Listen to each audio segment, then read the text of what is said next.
One. All right, welcome back to another edition of the Bevo Knows podcast. This is your host, Brian Bullock, and with me tonight I have Mr. Horse on the Shore. I know I've mispronounced your name several times on previous podcasts. I think I called you Horse on the Shoe. Yeah, I'm known for mispronouncing things, so it's I guess kind of my thing. So welcome to the podcast, Mr. Horse. Thank you, Brian. And just to let you know, I got a nice horse glass here for you that I'm drinking out of. Beauty. Our local brewery here, One Trick Pony. So I figured it would be a good send off for the podcast here.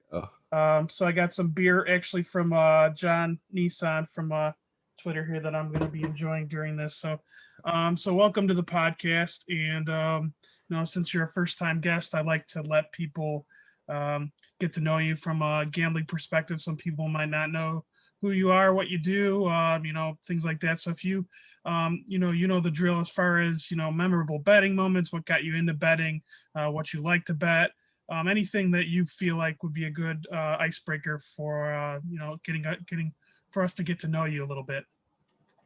Yeah. So sort of maybe unlike others, I didn't really get into sports betting at like an early age. I sort of started getting into it when I went away for university, and I went to school in Calgary, and Calgary has like two casinos downtown that are like right across the street from each other. Okay. So me and my buddies would go down there and do like these casino benders. We go back and forth between the two of them. They close tables at like 3 a.m., but they keep the poker table open 24/7. Okay. So we'd go there and sort of try to stay as long as we could, because at 7 a.m. they do these $2 breakfasts. Oh, nice. This is like high-end, good quality breakfast, especially for like poor university kids that probably shouldn't be doing casino benders to begin with. But one of these nights I ended up spotting one of my friends like $110 just so that we could keep gambling. And okay. he was into sports betting. And like, as I understood at the time, you needed $110 to win 100. I didn't really get it beyond that. So he owed me 110. So I just, tossed down 110 to win 100 on the Seattle Washington game. Okay. So that was the first game I ever bet.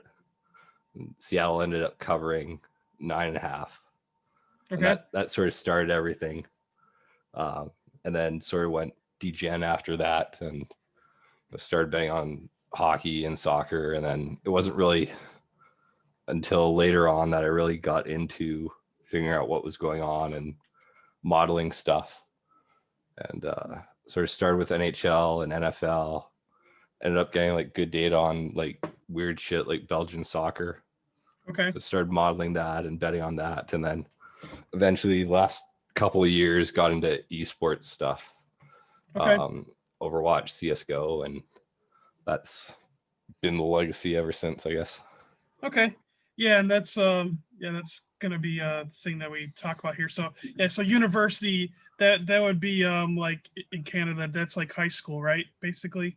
Or no, that's college. Oh, that's college. Okay, I wasn't sure. Yeah. I get. Okay. And so you're based out of you were mentioning Ottawa. I'm in Ottawa now. Yeah. Okay. So I grew up in a small city up in the Yukon called Whitehorse. Okay. So that's actually where the name comes from. So okay, it's like a city of like 27,000 people. So you have to move down to go to college. And whenever you move down, you either get the name Yukon or Whitehorse. So the nickname stuck, and everyone calls me Horse, like outside of professional life, I guess. So okay, it's a dumb name, but now in your now you don't have to mention what industry you're in, but does your industry shun like gambling, or does it not really care? Are you allowed to discuss it with coworkers, for example? Some of them are more into it. I'm in academia, so it's one of my friends, or one of my coworkers, her friend was actually like a pro esports gambler. Okay. And he's now operating a book called Midnight out of the UK that's specifically esports. So there's some people that are more okay with gambling and stuff like that, but sure. Okay. So I guess just kind of like almost most areas of society, you could probably find some people that do it and some people that shun it, So yeah. Okay. All right. So yeah, you've mentioned esports a few times. I've never actually covered esports on this podcast, which is kind of hard to believe. Because I feel like it's been around for a while, and I know that there's been passing references to esports in previous podcasts, but I've never actually had anyone on it to discuss esports specifically. And I know that that's something that I've seen you post about, and I'll be honest, a lot of it's gibberish. That's why in my outline here, I have the Michael Scott line. Explain it to me like I'm 5. Yeah. Because because I looked at some of the videos that you posted in our chat, and Make any sense?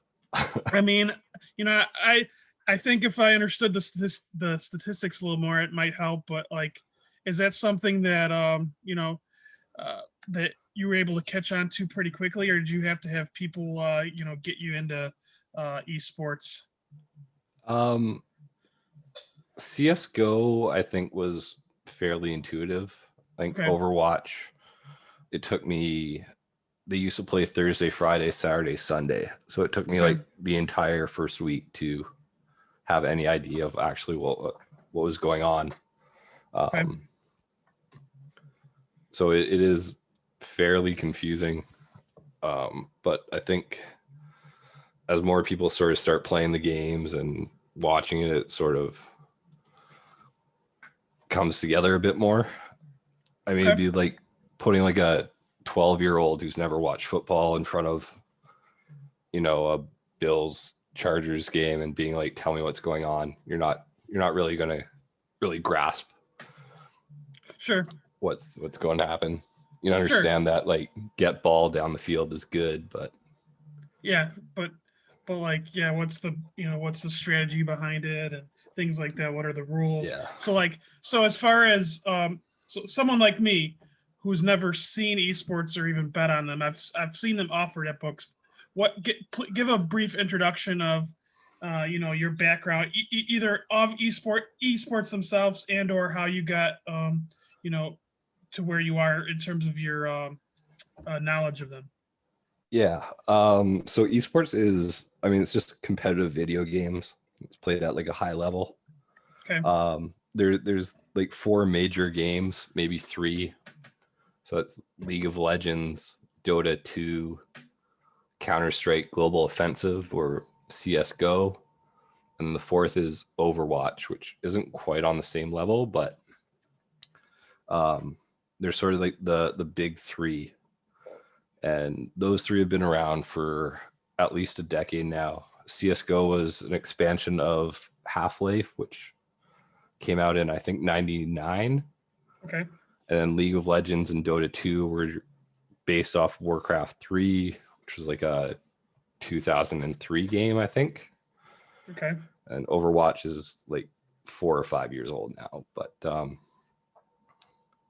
all 4 are different. It's sort of weird to have this, talk about esports and then you have these different games that are more or less, I don't know what the difference between League of Legends and Dota 2 is, but it'd be like saying, tell me about sports and being like talking about football and hockey and baseball and whatnot. Sure. Yeah. They're I guess that's why I had that in my outline. Cause I wasn't really sure, like, if there was a way to like, just say like, it might be the equivalent of saying sport, like saying like sports, like you said, MLB, NHL, NFL, like they're all completely different, like, structures of sport. So I'm guessing, for the most part, these all like have their own like definition. So it might not, you can't really like lump them together, is what you're saying. No, but like the 2 that I've been into the most are like CSGO and Overwatch. Okay. So CSGO is like a 5v5 first-person shooter game. Okay. So just like what GoldenEye was. Yeah. You talked about playing GoldenEye. Yeah. So one team is the terrorist side. The other team is the counter-terrorist. Okay. So the terrorist side has a bomb, and their objective is to either kill all the counter-terrorists or plant the bomb and have it blow up. And the counter-terrorists, they're on defense.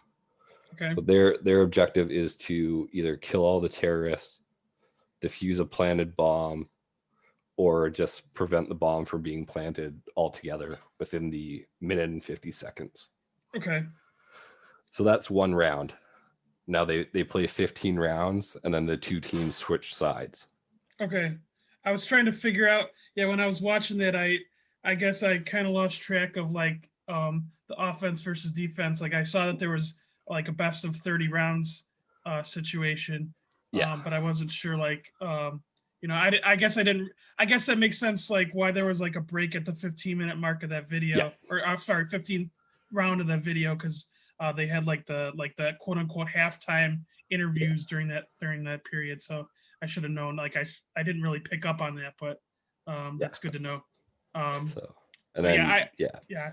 didn't catch on him. So that's Okay. that's what, and that I like to introduce people to these new things in case like there's chances that hey maybe there's like maybe there's a good thing to bet on here that somebody didn't think about, and maybe they can find some kind of edge. And I mean, have you found edges in your betting with these?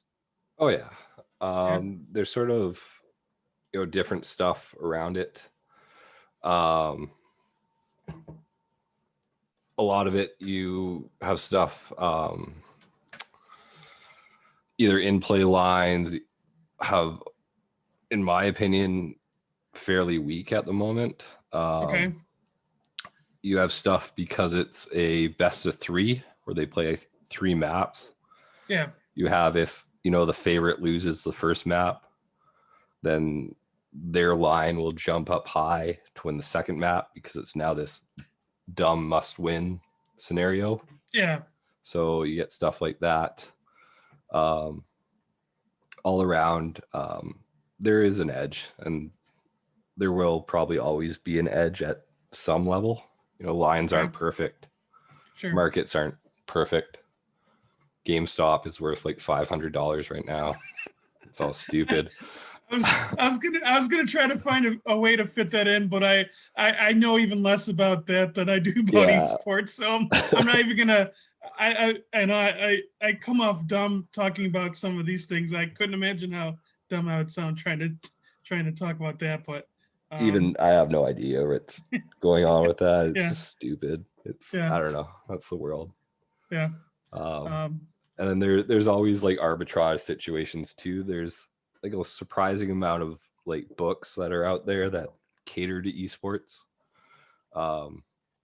where you can find lines at one place, and even with like a high vig that esports does have, like Call of Duty League had their first weekend this past week. Okay. And up until like Friday, you could grab what is it, like Dallas minus 400, and I think they're playing New York plus 450, stuff like that. Okay. So you say these are normally on weekends then, so like if people wanted to bet them, it would just be kind of like you said Thursday through Sunday or Friday through Sunday sort of thing? It depends. So CSGO is sort of every day. Okay. Overwatch, when it's on, is, I think they're down to a Saturday Sunday schedule. Okay. Call of Duty League is also, I think, Saturday Sunday just now. I think League of Legends and Dota have like spikes on like Tuesday and Thursday. Okay.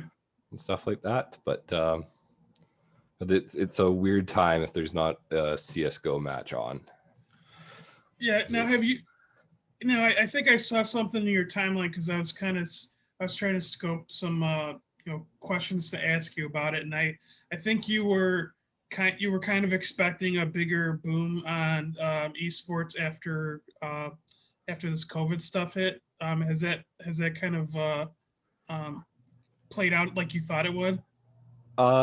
No. Like COVID, when COVID hit, there wasn't a whole lot going on really except esports. And, from the gambling perspective, I assumed that would be like the sort of degen go-to, but Yeah, it turned out to be like Bulgarian unsanctioned table tennis instead. So I I don't saw. know. Yeah, I'm in a chat where I don't really participate, but I saw a lot of Japanese baseball bets Yeah, being made. Korean That's KBO baseball, yeah. Japanese That's baseball. probably it. Yeah, KBO. Yeah. And like the Um, Czech soccer league kept going. But from a gambling perspective, it didn't really seem like I got a couple people reached out to me, but in terms of like line movements or anything like that, there definitely wasn't anything. okay. Where you did see a spike was in people actually playing the games. Okay. So what that means for later is I don't know if it turns into viewership and gamblers, or if it just keeps the scene sort of going beyond this. If you get new pros coming out of COVID from Sure. playing the games more, I don't know, but Okay. Now, do you play these games yourself? And if so, do you think that helps you at all with understanding how to bet them? I haven't played Counter-Strike. I've played Overwatch. Okay. I don't know how much it really helped. I think I got into playing Overwatch a year after sort of gambling on it. Okay. So it was sort of the opposite of I knew how to play it better. Okay. But by that time, I sort of had stuff figured out. I think it probably would have been a faster learning curve had I Sure. played it first, rather than gone through the stats and tried to watch and figure things out. Sure. Now have you now do you have models for this now where you have like like data entered and shit like that? Or Yeah. okay. Yeah, everything is modeled. Okay. And there's a couple inputs that I gotta do myself that are in Overwatch. It's like what characters are expected to be played. Okay. But even CSGO from who's playing to predicting what maps will be picked to the outcome of the match is all modeled. Okay. So there's a lot of data out there. Like, I mean, you give video game nerds sort of go do stuff with this. They'll collect Oh, data and post it. so for sure. Yeah. So there's not you can't you don't have an excuse if you're like trying to find data on it. You could find it pretty easily if you really want to play there. yourself. Yeah. Yeah. Oh, okay. All right. So I want to get to the breakdown of some of the esports. I know we mentioned Counter-Strike and Overwatch, but you did add a topic here of pros and cons of esports. So tell me what you wanted to break down with that. The main thing was just pointing out that there's no refs in esports. Got it. Got it. No flags, got it. Okay. no PIs. Yeah. No, I could see that. There's a lot less subjectivity involved. There's like no subjectivity. It's technology. So like unless like a game glitches, which I don't know if these games ever do glitch. I don't really know how you find that, but so I mean that part. Occasionally, people drop out of the game, but yeah, for the most part, it's smooth sailing. Okay, so you have that's one element. Although I guess some people like the variance of a referee. So like I don't know, it could be a con to some people because like I know I guess I guess it would just depend on how the referee's decision impacts impacts your bet because I don't know if I'm sure there are ways to like handicap referees and like knowing which ones are more likely to make like shittier calls, but like I know I could see why I could see why that would be considered a pro though. What are some of the other pros that you have listed? What else do I got? Like the parameters are fixed. You can't run out of bounds. You sort of know what you're getting from a map for what people are capable of physically doing. Okay. Stuff like that. And then the casters or like announcers, the play-by-play people, you don't have fucking Mark Levy and Brian Greasy. Like the announcers are actually good. So so these aren't like former like retired esports players turned analysts that some of them are. Okay. They're not dimwits. They're not obnoxious. They're not obnoxious. Yeah. They're generally excited to announce the game. Okay. It's not a disaster. The broadcasts are generally pretty good, and they're sort of equipped. Sort of going back to COVID, I think like the NBA tried to put on like a game of horse or something with like moderate productivity or producing, and it was a disaster. Whereas like everything being online and esports wise, things are generally pretty good. Okay. Now, what are some cons that you have written out for this? So one of the things you asked about is like what you knew beforehand, and yeah, like for example, for example, like you're talking about like the maps and like players playing. Players playing. Okay. Yeah, so you don't necessarily always know who's playing. Okay. There aren't any like IR lists, anything like that. Yeah. It's sort of like browse Reddit and hope that something's posted, but okay. There's been games where like the best player on the team just was over it and you didn't know beforehand, and the announcers and everyone didn't know why he wasn't playing. Okay. And it's like, wow, I would have liked to know that before I bet you from minus 350 to minus 450. Sure. And then you don't know if people will be subbed in and out for each map. So in Overwatch, it's a best of 5. So you're playing at least 3 maps. In CSGO, it's usually a best of 3. So it's at least 2 maps. Okay. So there's shit like that. COVID, when everything moved online, you had, I think Kevin mentioned like he bet on a game and one of the players got bumped out, like lost internet, and the coach had to come in and play. So like that usually doesn't happen, but that's the thing. So like I presume that these teams like are kind of constructed like say like a pro team where there's like a bunch of like backups or people in reserve that are ready to play if need be. It depends on the league.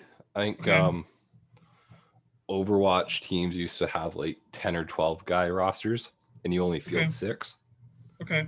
And then I think because of budgets, they're down to like 7 or 8 guys usually. Counter-Strike fields 5, and usually there'll be like 6 people on a team. Okay. So it's not too bad. It's it just makes it tougher to model and figure out what's going on. Sure. So you kind of just gotta guess. You kind of just gotta guess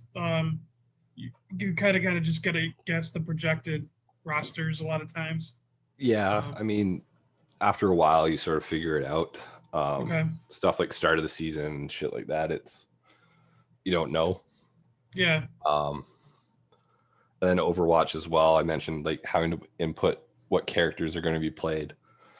You don't really know for sure what they're going to come out as. So it's another variable of if you know it helps you. If you don't know, then you can be a little screwed. Sure. Okay. So I have a breakdown. The 2 that I mentioned here in the outline were Counter-Strike and Overwatch, and those are the two main ones that you bet, right? Yep. Okay.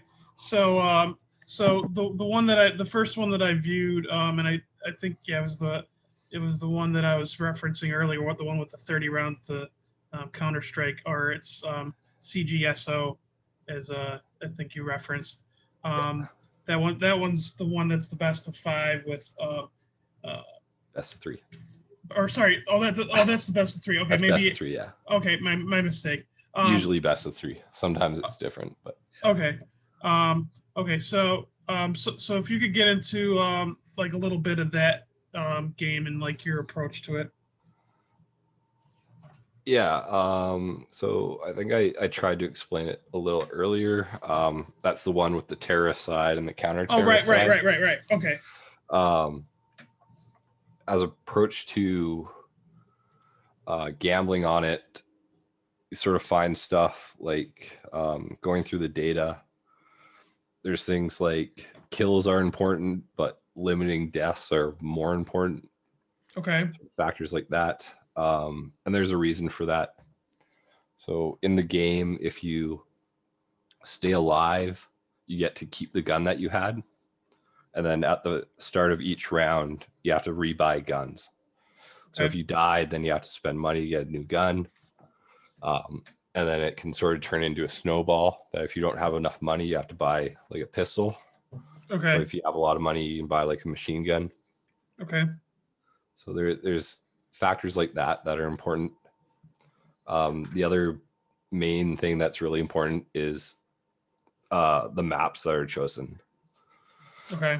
So in CSGO, there's 7 maps that can be selected, and they play on 3.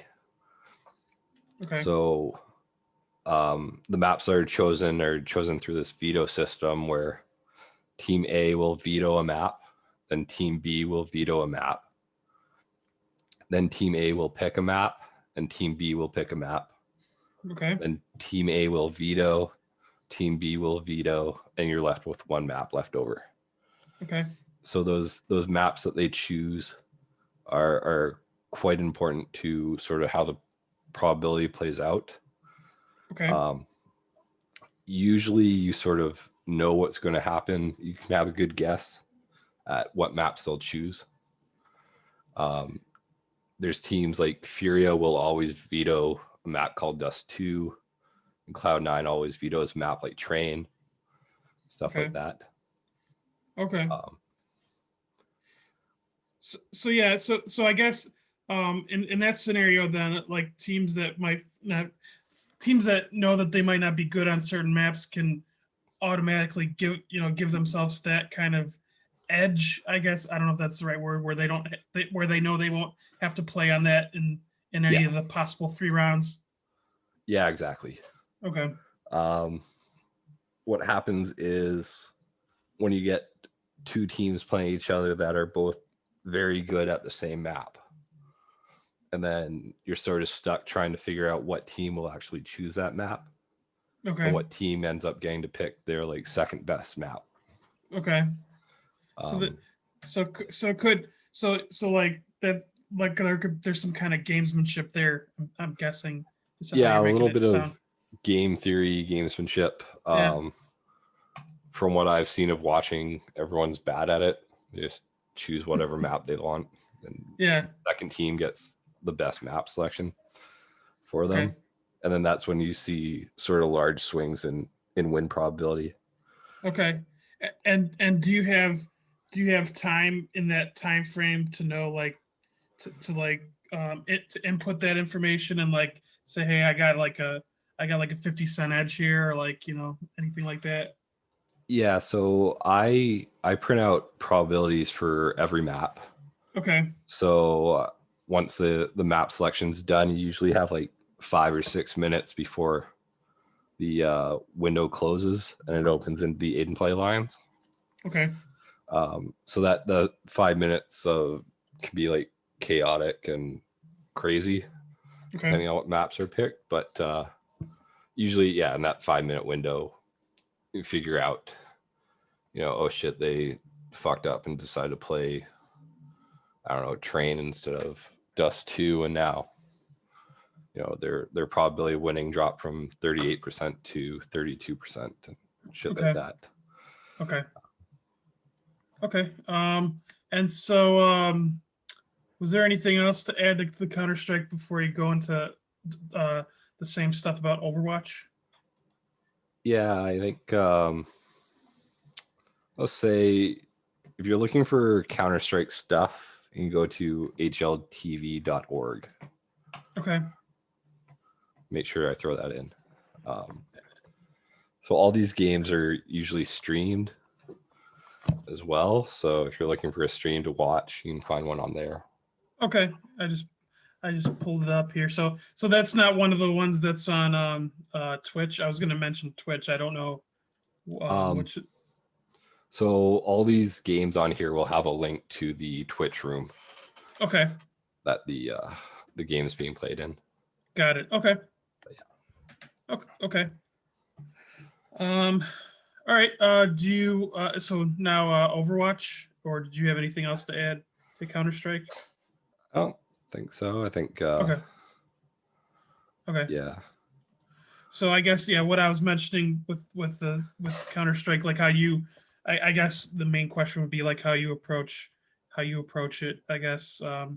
Is it similar? Like you got the data all crunched with that? Yeah, I think everything sort of, scrape the data or grab the data, run it through the model. Overwatch is a little different because they play different characters, and all these characters have different abilities and are actually vastly different. And there's large swings between who's good at what characters versus others. So depending on what the meta is, which is the meta is like sort of like the optimal way to play. Okay. So the meta in like the NBA right now would be shoot threes. Whereas it was like 15 years ago, it was, I don't know, shoot mid-range shots. So with Overwatch, the difference is that I have to input what characters are most likely to be played myself. Okay. Because they have introduced different things where different characters are randomly banned from week to week and stuff like that, which throws meta off course, what characters will be played off course. Okay. So it keeps it interesting, but it is frustrating. So banned isn't like necessarily a bad thing in this case. Like it's just like they just sit out a week, kind of like a bye week for them, or yeah, for that character. Okay. Not for the player. Okay, got it. So yeah. So it's just that player can't be picked for that week.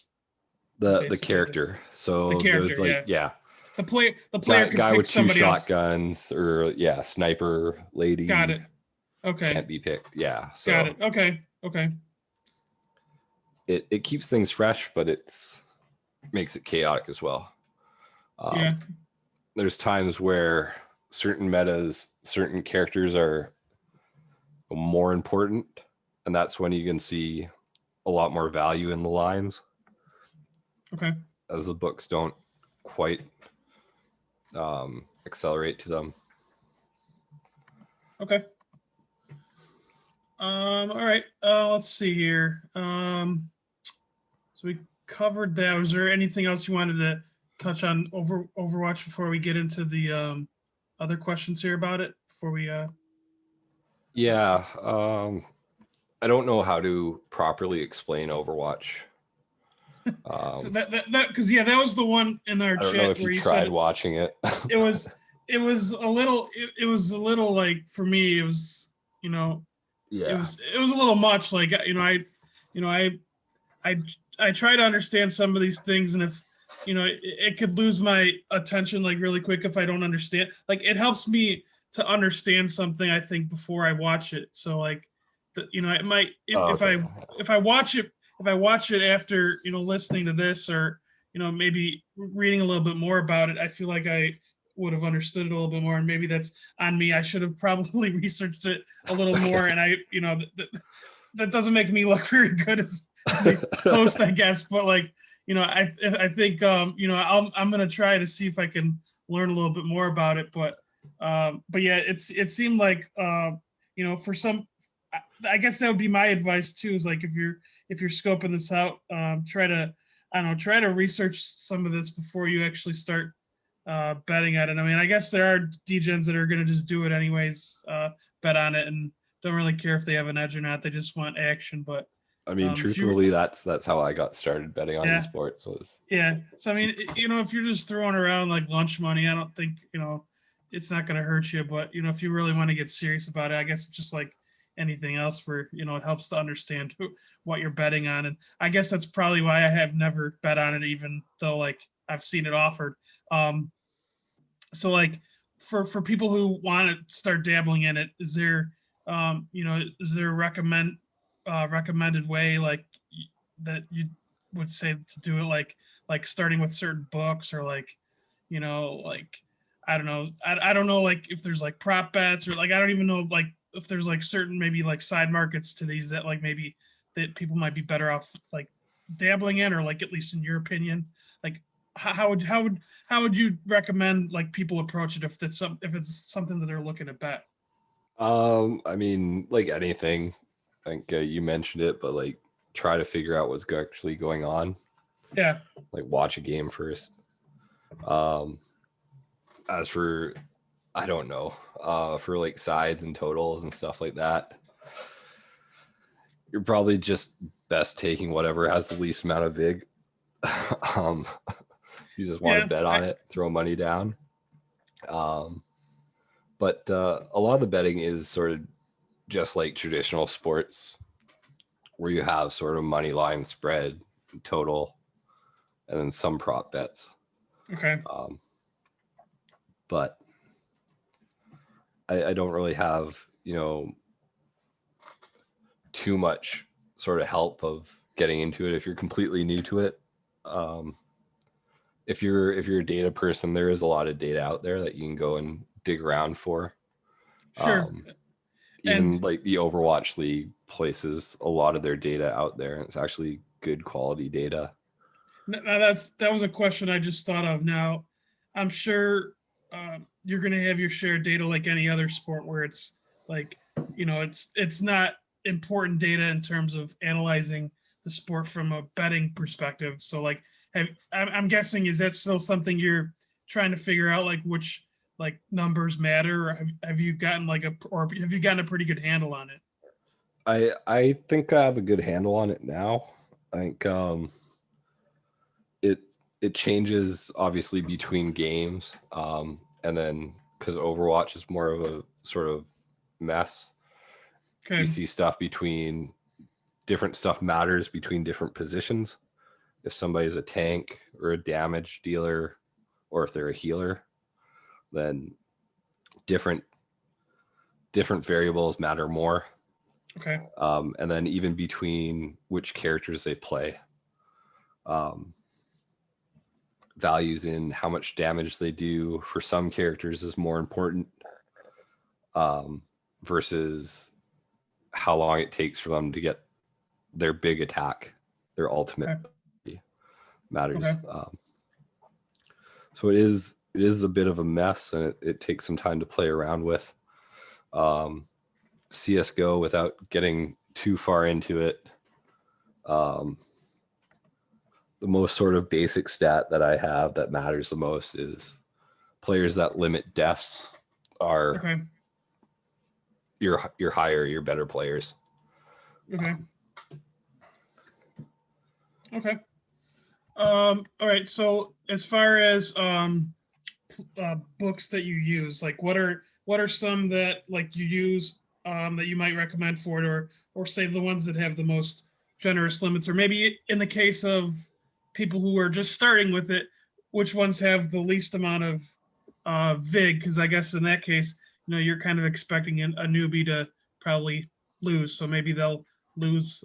It'll take them a little longer to lose that money. So do you have any that you personally use like the most? So speaking as a Canadian. Sure. Yeah. I guess that's got to be emphasized, because some of this stuff, unless you're on a VPN of some sort, you're probably not good. You might only have access to it if you're Canadian. Yeah. Like Pinnacle is always. Yeah. The answer is usually almost always Pinnacle. Okay. There's a lot of sort of actually eSports specific websites that are not too bad. GGBet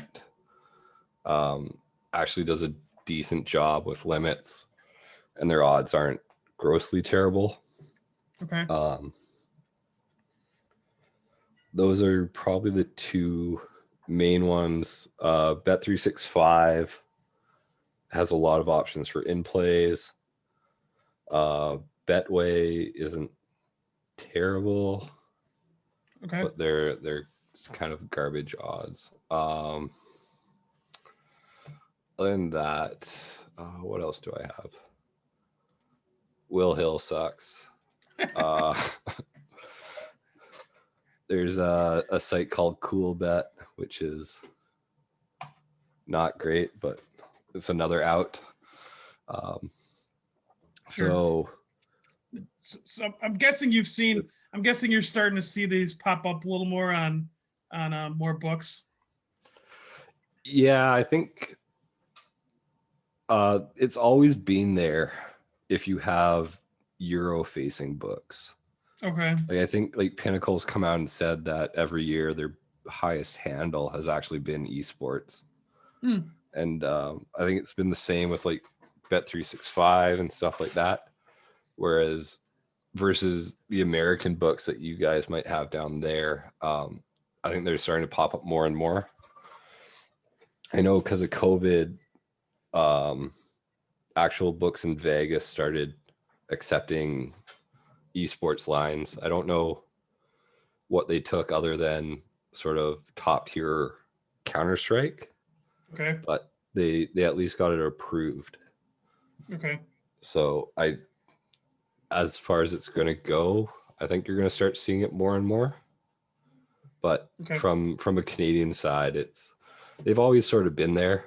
It's not something that I used to look at, but they're there. So it's always been an option, though. Yeah. Okay.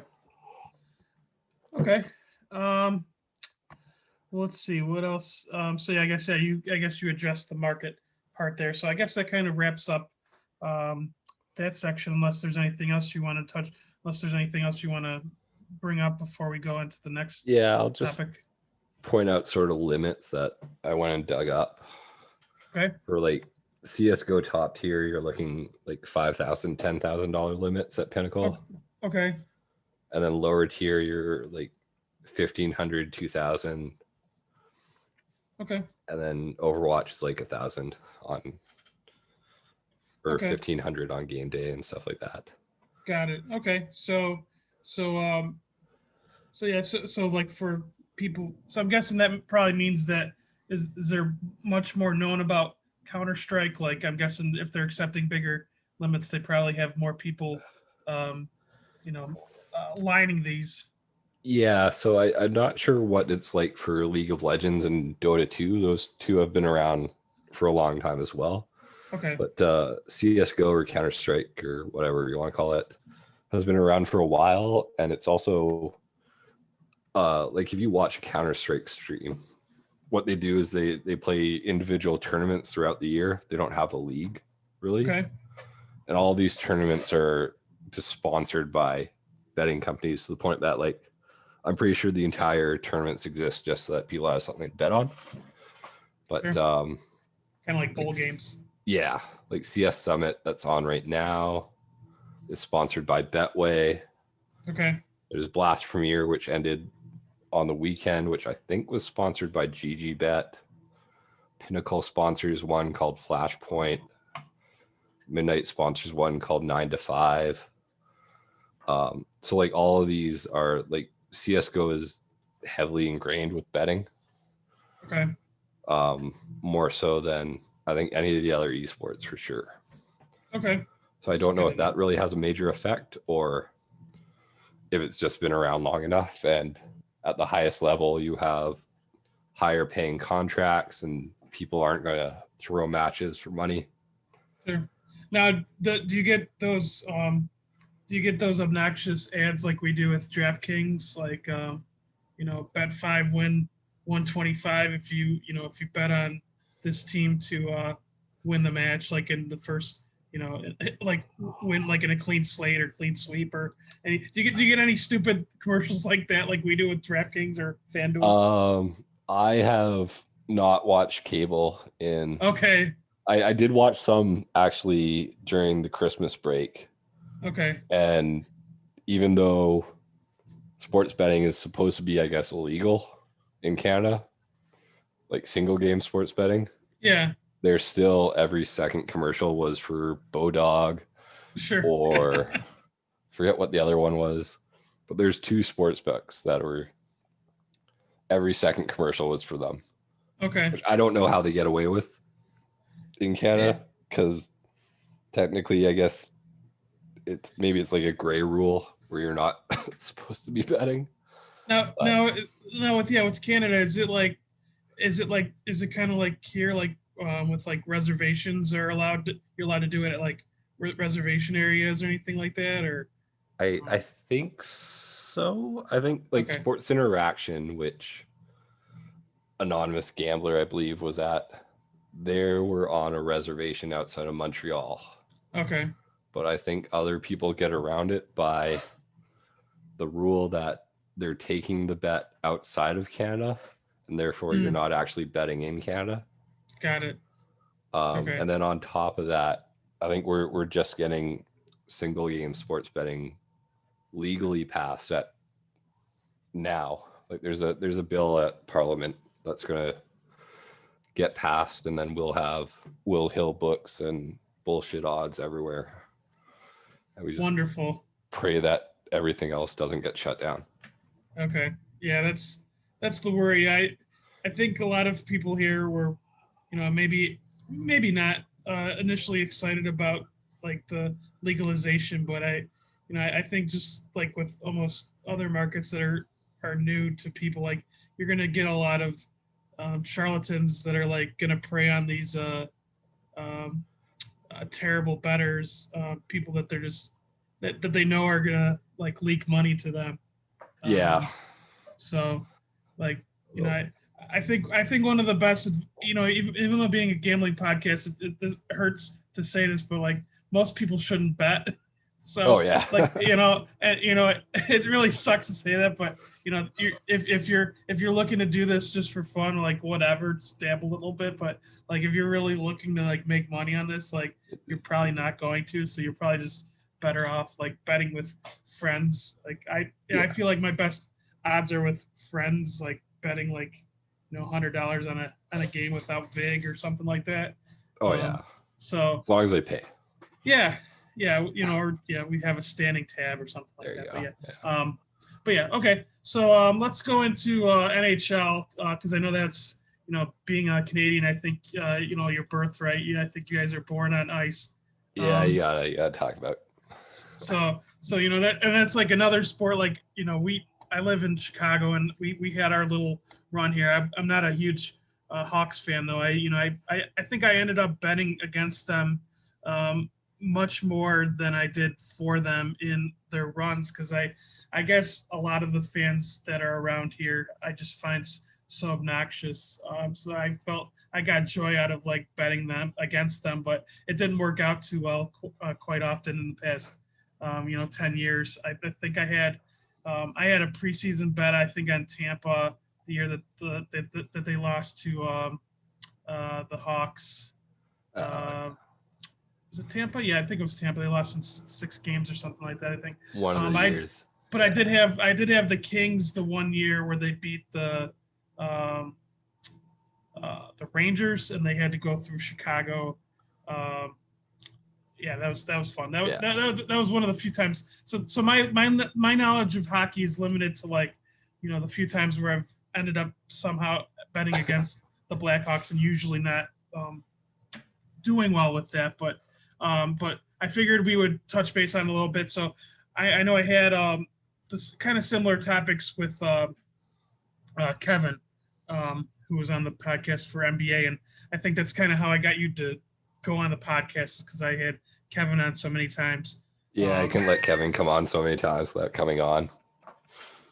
So we talked a lot about the NBA bubble, and the NBA bubble seemed to be pretty successful in terms of that they didn't have to cancel any games during it. They that seemed like that I don't think there was any reported cases, and I if I'm not mistaken, I think hockey was similar where I don't recall any games having to be canceled. They went straight into the playoffs though, didn't they, in the NHL bubble?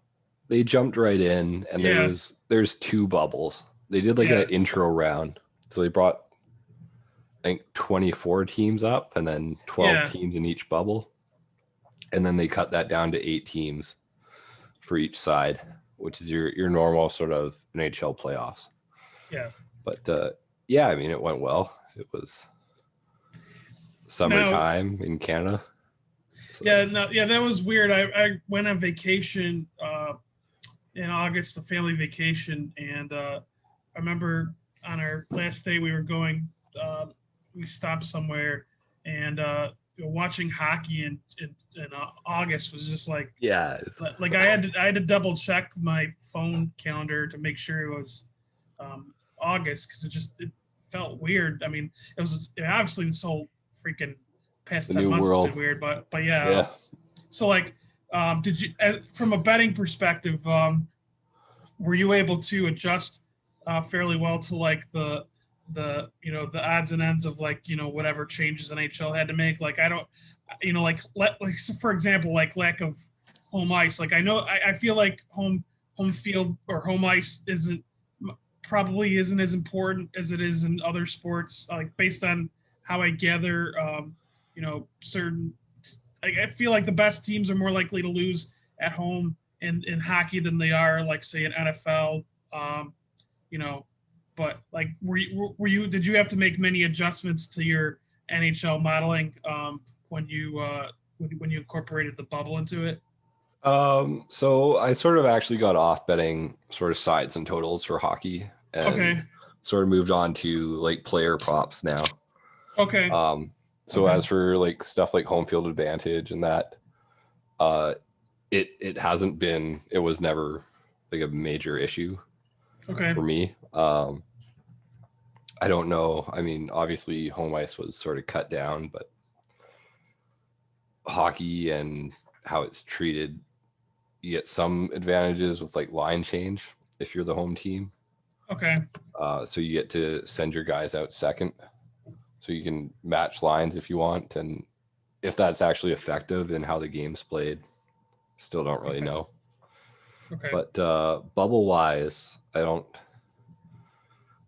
it didn't really have much of an effect on me, other than I think there were maybe less injuries, I think, than otherwise. There's definitely less injuries and less players being out than there are right now in this season. So now, I haven't really been paying attention much to the season this year, but I know that like in other sports, like NBA's had to postpone some games, cancel some games, because I think they have like a minimum of like 8 people need to be active. I think. Does NHL have anything like that where there's like a minimum amount of people that need to be active for a game to carry on? I don't know if they have a strict number, to be honest. There has been some cancellations. So Dallas was out like the first week and a half, I think, because they all got to camp and then they all got COVID. So they played their first game like 3 or 4 nights ago, I think. And then Carolina had a COVID outbreak, and now they're out for like a week or 2. Now when you're sorry, go ahead.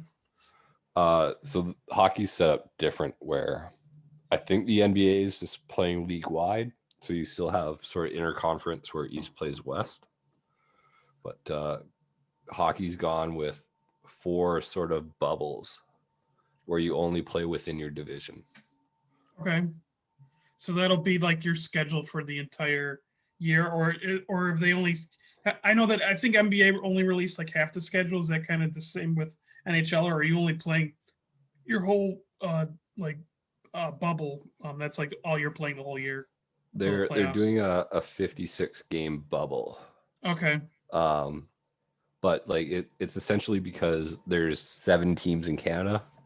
And the Canadian government won't let US teams fly up here to play without going through quarantine. So all the Canadian teams are just playing the Canadian teams this year. And they've done that with 3 different divisions in the US. as well. Okay. Huh. So I guess I didn't realize that. Because I saw that I think I saw like Tampa is in like Chicago's division, and I was like, wait, something yeah, seems something off. changed here. Something's off about that. Um, okay, so that Yeah. makes more sense now. But it has helped with, I think, rescheduling these games that are being missed, because now you're Yeah, just rescheduling for the 8 teams in your division yeah, rather than doing what the NBA might be doing, which is like trying to fit games in for 32 teams, yeah. stuff like And that. I know that when I had David Hess on the podcast with college basketball, I know that there's some conferences that were like scheduling like 3 or 4 or 5 game series with like just the same team from a conference, like just to like Yeah, in the so same like. actually the NHL is doing that too. Okay. So you'll go and like Chicago go to Tampa and they'll play at least 2 games, Okay. sometimes 3, and then they'll Yeah. fly to the next city and play like Florida for 2 games and then fly out.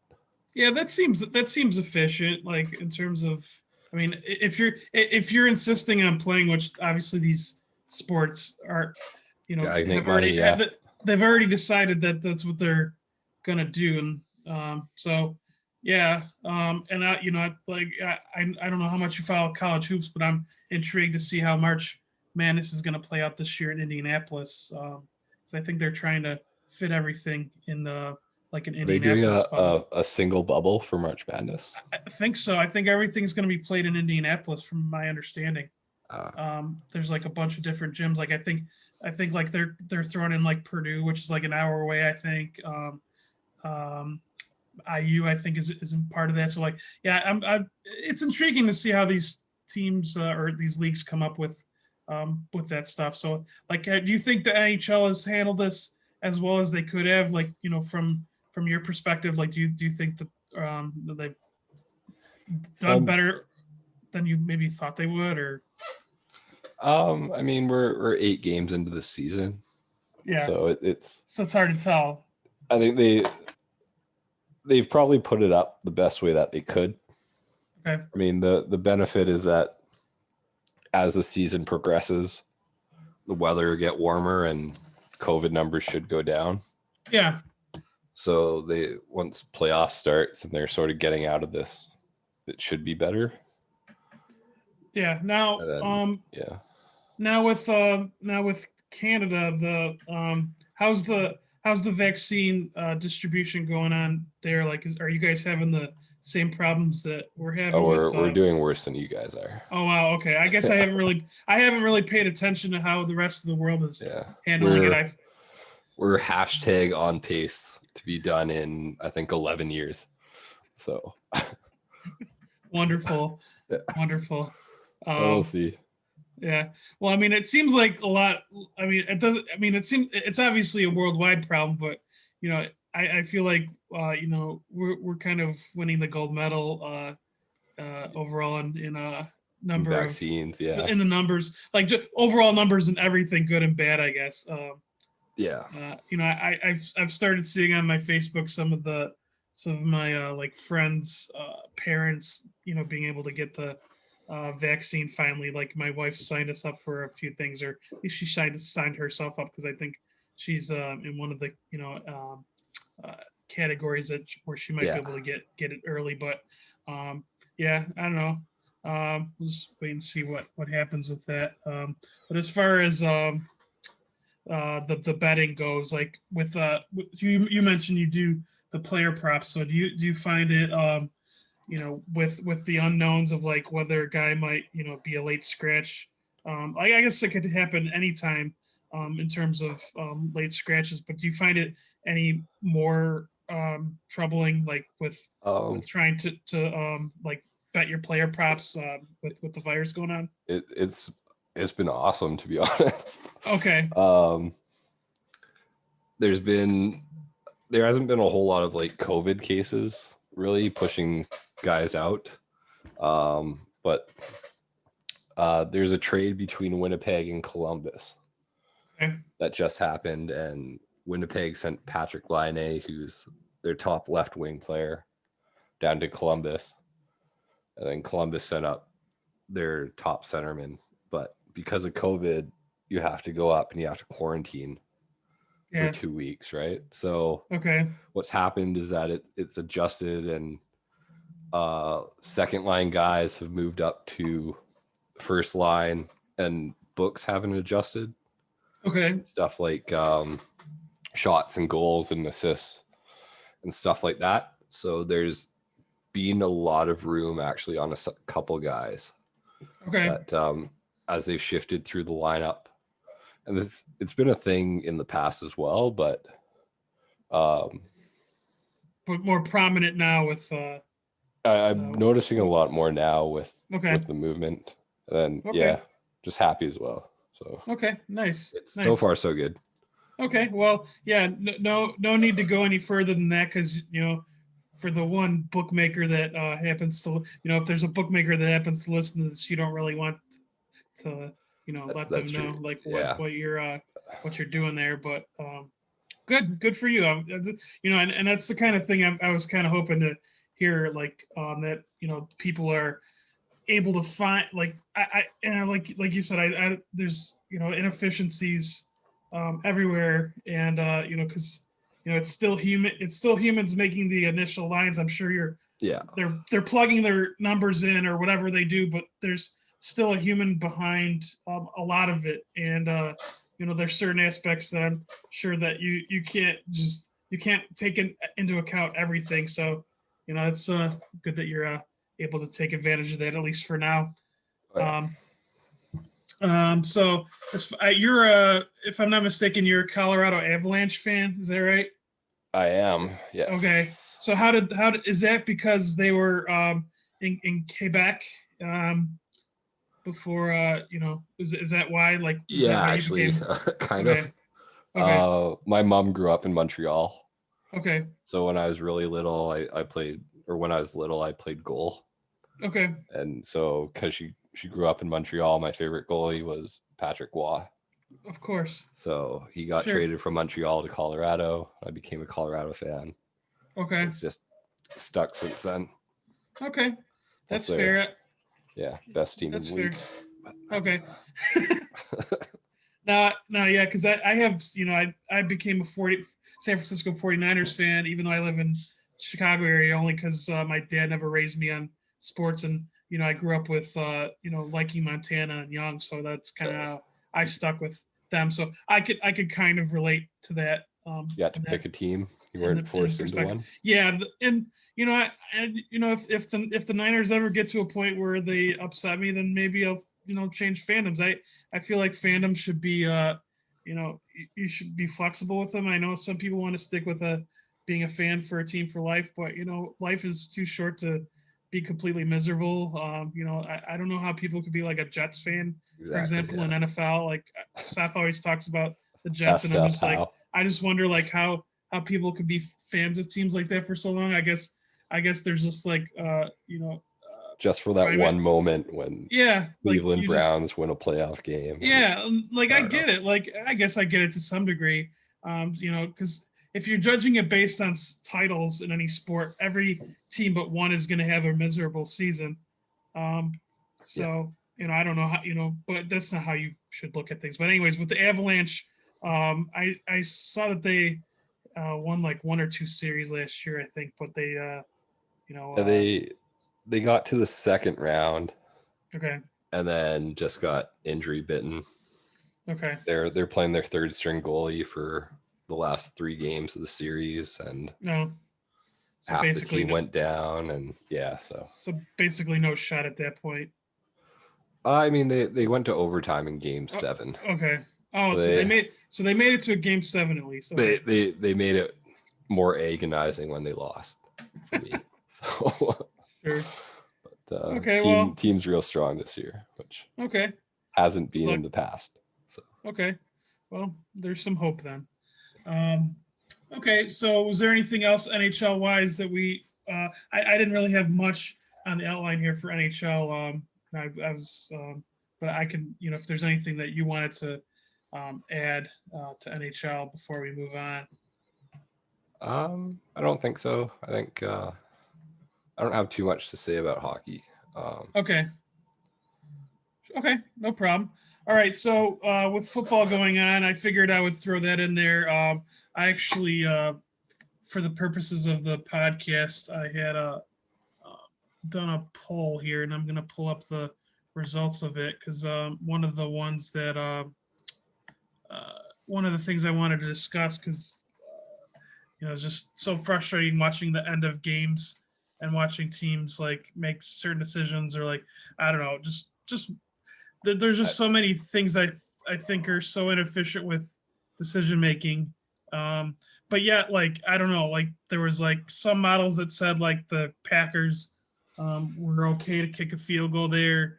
I still just don't understand. Like you're down by 8 with a little over 2 minutes left, and you're kicking a field goal. I think that was what was winning before in terms of being the most puzzling. I don't even think it was close, to be honest. Okay. Yeah. No. My. Okay. So no, it wasn't. There's only 23 votes. But it looks like it was like 22-1 here. Okay. Packers kicking field goal down 8 was more annoying to watch at the end because I was talking to my buddy and that was one of the reasons I brought it up as a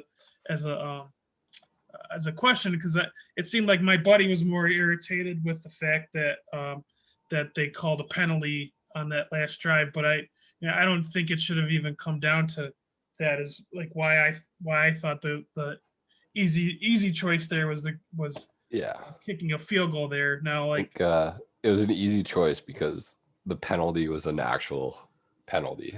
Yeah, and I mean he was being held for like 9 yards. It's annoying because they didn't call it earlier, but yeah, and to some degree I get that, but like if it's a hold, I would expect a penalty to be called, and I don't think if you're putting it down to if you're having it come down to that because of previous decisions you made, like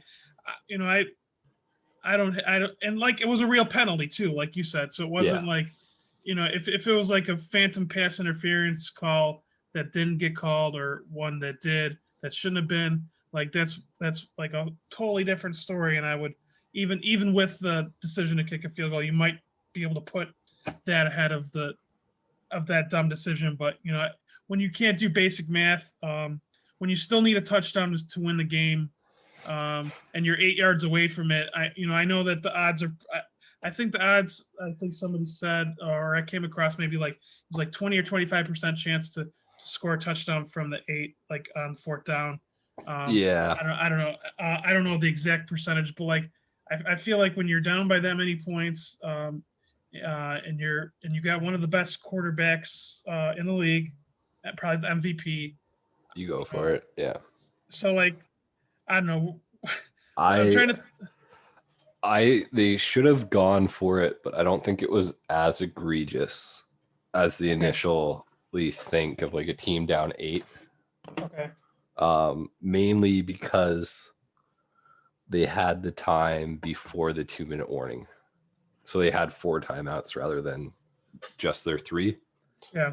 So I think that saves them a little bit rather than needing touchdown plus 2-point conversion. But they should have gone for it. I don't think it was as big of sway. Yeah, I was still like, I'm still. You could, I guess this is one of those things. I'll die on the hill, no matter like what numbers are thrown at me. Like you're down by a touchdown and a 2-pointer. Like you're 8 yards away. You can't trust in getting the ball back. So yeah. So as far as that goes, like that the decisions that teams make, they're terrible. They are. Although the Chiefs have done relatively okay. Yeah, which is weird. You're starting to see better decision making, I think, but yeah, and I think somebody pointed out too that they're like teams are going for it more, but I want to see I'm not sure if it's the 2-point conversion percentage that's getting lower or if it's the 4th down percentage conversion that's getting lower. Like I don't know if it's because of due to a number of attempts on either end of that, because I know that like teams have just started implementing the going for a 2-pointer after scoring a touchdown when they're down by 14, because that was a big topic amongst gambling Twitter too. Yeah. Like, you know, that'll divide people very fast when you see a team go for 2 when they're down by 14, and people are just like trying to figure out. It's weird how many people can't understand why you don't do that. I mean, you know, if you would have told me that like 10 years ago, like before I feel like I've at least come to understand decisions a lot better. Like being on Twitter as long as I have, like if you would have told me before I was on Twitter, like somebody was doing that like 10 years ago, I've been like, well, that sounds dumb. Like, you know, why would you go for 2? Like, you know, I would have been like that. And I feel like at least being on here has helped me understand like the percentages behind why you would do some of these things. And even in that case, I don't even know if it's percentages, but like just kind of like basic math. Like, you know, you score the 2, you don't need to worry about you could actually win the game. You get the win. You could actually get the regulation win if you score a touchdown, get 1. But like I don't think I would have been able to comprehend that like before I came onto Twitter and talked to a lot of the degenerates that I do. Like, you know, it makes more, a lot of these numbers things makes more sense, even though like I don't have modeling experience myself, but like just the decisions made, I can understand why people are pushing for things like that. So like, so I guess I had a segment here on biggest pet peeves relating to football. I would say decision making is probably the top one for me. Like the refs thing, I've grown to accept that refs are going to be inconsistent. And I don't, you know, you'll see some people toss out the rigged angle or something like that. And I just laugh every time I hear somebody say rigged, because, you know, it seems like people are on Twitter are like 0% on games that are on games that are rigged. Like if you're really saying it's rigged, you should be at a much higher betting percentage, because you should know, if you really know what's being rigged, you should know that ahead of time, I guess. Yeah. But as far as like the refs don't bother me as much as like the decisions that coaches make. Do you have a similar thought process on that, or is there anything else that like that's a big pet peeve in terms of like NFL? Like I'd say Mark Levy and Brian Greasy are my 2 big pet peeves. Beyond that, I don't know. It's a toss up between officiating and coaching. There's just some of the officiating is just so bad. And then last year with adding in challenging PIs and then not knowing if this call that's like an actual PI is egregious enough for it to be overturned, even though it's blatantly PI. Yeah. And just the overcomplication of shit that doesn't need to be that complicated. Yeah. Is the NFL in a nutshell, but I think they were probably wise to get rid of that rule this year. Yeah. I didn't actually know that they got rid of it until I started.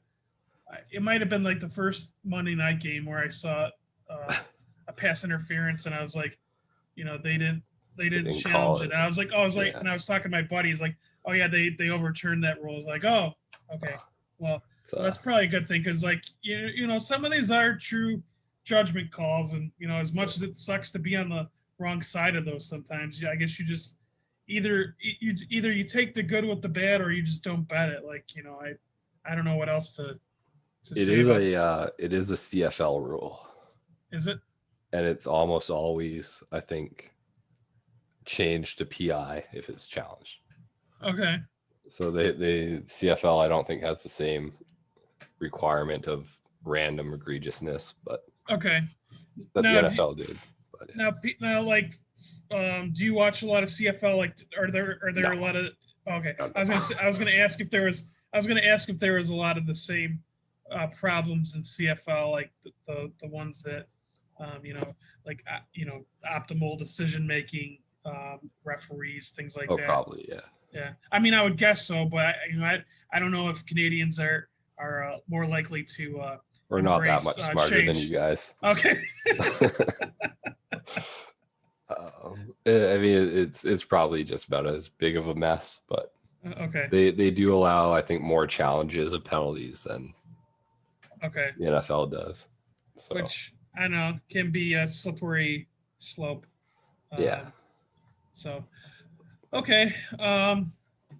And yeah, was there anything else NFL wise? Have you made a Super Bowl bet yet? I have not. Um, I've been betting my friend Craig on like pretty much every game of the NFL of the playoffs. And I think I'm 8-4. I think. Oh, Like we just kind of go back and forth. Like who do you like? And if there's a game that we both like, he might give me an extra like point or point and a half. And I'm like, even if I don't like that side, I'm gonna take the extra point the extra or point. point and a half. Like for Vig free, like of course, like he gave me Cleveland plus 12 against Kansas City. So like even though even though I was kind of on the Kansas City, like I like the Kansas City side. Like I thought they would have covered the spread because at the time it was like I think when we were betting it, it was like at like 9.5, and it ended up Yeah. falling down to like 8 or 7.5. So like I ended up getting like four extra points, which was great. Like it made me feel that much better. So like that's why I say like when you get the chance to bet with like friends, that's probably like the best way to do it. Like you can if you have friends like that where they're just like just to get you to bet, like they'll give you an extra couple points. Like I don't see why you wouldn't take advantage of that as long as you're betting with someone that you can trust to pay you back. Like I would presume that you'd be scoping out who you're betting with properly, but yeah, nothing on the Super Bowl. Yeah, what about you? Not yet. I'm surprised the Chiefs haven't moved. Now it's like 3.5.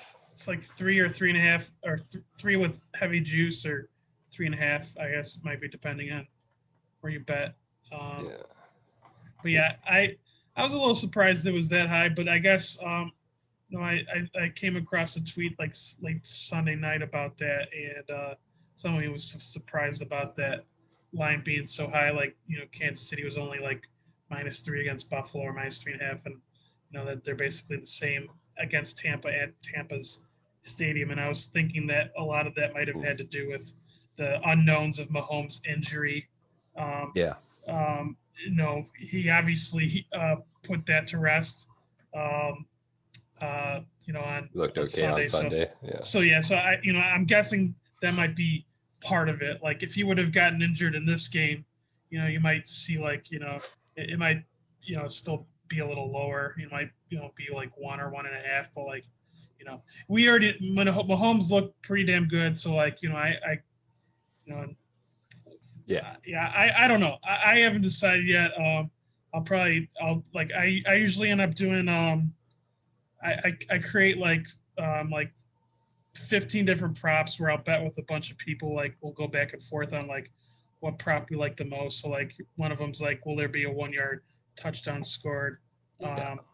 So we go like just go back and forth with some of my friends. So that's probably what I'll do. Like I don't normally end up betting too much like on the game itself. It'll usually just be like some of the side props. So for not that much money. Plus I'll be working during the game. Like I'm on shift during the game, so it's not so yeah, it loses some of its cachet, and I have to pay attention to like the ticket queue for work. So oh well. Okay, so let's go into the last section here. And I didn't realize that this had come from a previous podcast of mine.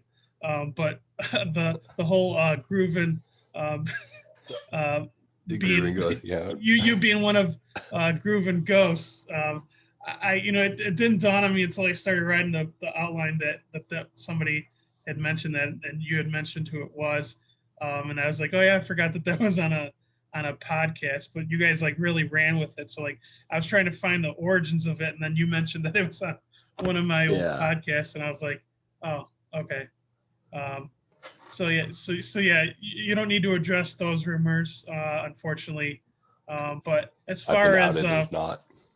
Yeah, but as far as I saw a lot of interactions between you and Grooven, and we just hit the 3-year mark without him here. So like, I a lot of times I'll try to bring him up at least in a short segment where where I ask, somebody about their interactions with him. So like, you obviously seem to have a very playful one, like at least with the whole like him being a ghost, you being a ghost of his. So like, besides that, did you have some like fond memories or lessons learned from your interactions, either like in your regular back and forth Twitter, or maybe even through DMs that you might have had with them? Yeah, I think like Griffin was always, I didn't realize how helpful he was for everyone else until after he sort of passed. And I'm still holding out that he hasn't actually passed, which I don't know if that makes me an asshole or not, but I feel like there's at least a 0.1% chance that he's just over in like Bali right now, relaxing on a beach or something. But yeah, it's just answering questions about like how the market works, and then just different shit posting about like how things were like 5-10 years ago, and like different stories from the message boards and stuff like that. Yeah. But yeah, he's a real good dude. Now, were you ever were you ever a guy in the message boards at all? No, I wasn't. So No? Okay. you have all these sort of backstories about like somebody pretending to be a chick who like tout service somehow, and then Yeah. I was all confused about, and then he'd sort of explain what was going on and shit like that. So Yeah, he just had way more knowledge about a whole lot of shit that yeah, I didn't. he absorbed pretty much everything. It seemed like there's not like anything in the gambling world that like seemed to get past him. No, and he had receipts for like every fucking thing too. Yeah, yeah. So. I think I mentioned this on a previous pod, but I would have loved to have seen the folders and subfolders that he had on his on like whatever he used, his laptop or workstation, like because that it had to be like he had files on everyone. It was probably when I was talking to Ryan Goldberg. I think that's when I brought it up because he helped Ryan so much with that that Deadspin story, and yeah. I wasn't sure, like I wasn't sure how much interaction you had with him, in terms of I know that you had the running gag of being the ghost of him, but yeah, we had I don't know if it was a whole lot of conversations, but okay. I mean, as for people I would DM, he would be like the one person I DM. Yeah. And I think he was that person for a lot of people, actually. Yeah. So. Yeah, I would love to, and if anyone's listening to this that might have like some good stuff like that you might have that he might have shared with you, I would love to read some of those, like just to see, like because I know he was very helpful with me, and I didn't even have like like questions about models or anything like that. I was just like just dumb shit, and like he was always very helpful. Like I never felt like I was asking a dumb question to him, even though some of them were probably really dumb. Um, so okay, well, let's see. So we had one listener question here, and I think this was from Johnny, and I'll actually promote Johnny one more time here because I'm drinking another one of his beers here. I got 6 beers from him from Vegas, and a lot of them were like sourish type of beer. So the 2 that I drank today were sour. So his question was: is Roblox a good stock investment when it goes public? Also, what is Roblox? So I think I read that like I googled Roblox, and there's tied to the eSports thing, I think. I think it's something that you can make games on. Yeah, okay. Because it's like I guess it's going into the theme of the whole like the GameStop eSports stuff. Yeah. But yeah. As far as it a good investment, who the fuck knows anymore? Yeah, I'm not in the business usually of recommending like to do this or not to do this. Like, you know, everything has to be done with a degree of caution. If it's your money, you should always, you know, do what's best for your money. But Yeah, I know that's just knowing Johnny, I know that's just playful. But I'm just saying in general, like, you know, I try not to. I always try to have people understand that take some of these things with a grain of salt and, like, you know, do your own research and make sure that you know, that you're doing the right thing for you. And you know, sometimes you'll just have to learn the hard way with some of these things. But um yeah, like the whole stock thing, like I was actually I'm gonna see if I can get Muck Nuts on the podcast like before the Super Bowl next week, because I know he's been my guy for some of the Super Bowl props in the past. Like like he likes to do the Super Bowl like blog, and he just kind of like, you know, he's always like he talks like a Vegas prognosticator. So I'm trying to get him on the podcast for next week to discuss possibly that. Like, I wasn't ready to discuss that with you here because I absolutely know nothing about it, but I figure with him being in that kind of sector of the world, he might be able to discuss that. But I didn't see any other questions. Was there any final thoughts here before we wrap it up? I mean, if anyone's looking to get into sort of esports stuff or has questions, I think I have my DMs open. I'm gonna try to keep it open. Okay. I try to at least pass on what I can and try to be helpful. Okay. Is there any like recommended followers like that you follow or talk to that you'd recommend, like, people if they're interested in esports? Like, if you can't think of their if you can't, as I say, if you can't, there's some that are good. I don't know their at. Okay, so yeah, if you think of it later, you could always, like, you know, you could quote tweet the podcast and mention it. But okay, well, you could catch Mr. Horse at HorseOnTheShore on Twitter. I think I got that right this time. There you go. Because I know if I look through some of the outlines, I probably even typed it horse on the shoe. Like, yeah, that's typical Bullock here. There you go. So, all right. No trains this time.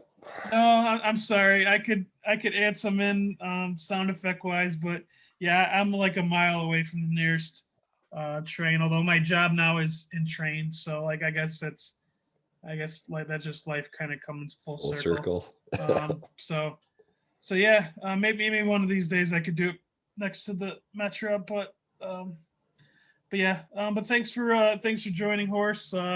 Everyone, thanks for listening. Good luck with your esports bets, your Super Bowl bets, and every other bet that you'll be making now in the near future.